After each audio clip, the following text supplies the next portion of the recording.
이런 가운데 검찰은 내일 이명박 전 대통령이 수감된 서울 동부구치소를 다시 찾을 예정입니다. 어제 조사 거부 입장을 밝힌 이 전 대통령은 오늘은 아무도 만나지 않고 혼자서 시간을 보냈습니다.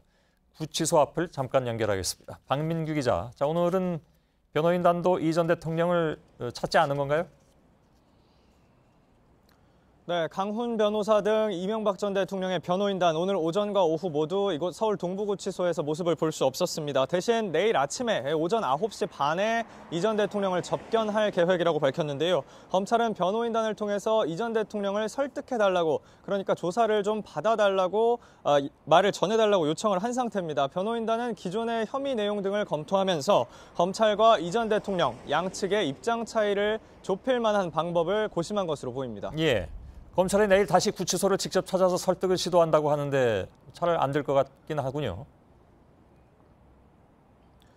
네, 지난 소환 조사 당시 이 전 대통령을 직접 신문했던 서울중앙지검의 신봉수 첨단범죄수사 1부장과 송경호 특수 2부장 검사, 이렇게 2명의 부장 검사가 내일 오전 구치소를 찾습니다. 오전 10시에 이곳에 와서 이 전 대통령에게 조사를 받으라고 설득할 예정인데요. 사실 법원이 구속영장을 이미 발부해둔 상태이기 때문에 이 전 대통령은 조사실에 나와야 합니다. 하지만 검찰은 전직 대통령에 대한 예우, 그리고 이미 수감돼 있다는 점에서 강제로 이 전 대통령을 독방에서 나오게 하지는 않겠다는 입장입니다. 예, 그러면 어떻게 됩니까? 이제 수사에 차질이 좀 빚어지거나 그러지는 않겠습니까?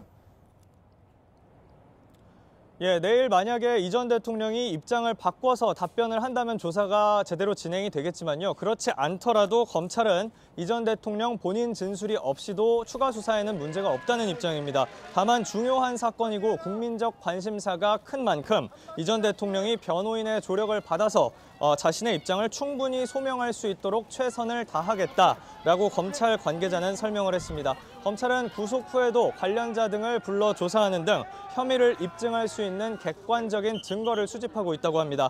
조사 거부로 인해서 기소 시점이 다소 앞당겨지는 것이 아니냐, 이런 관측도 나오는데 일단 검찰은 기소 자체에는 큰 영향이 없을 거라고 밝히고 있습니다. 예, 박민규 기자가 동부구치소 앞에서 전해드렸습니다.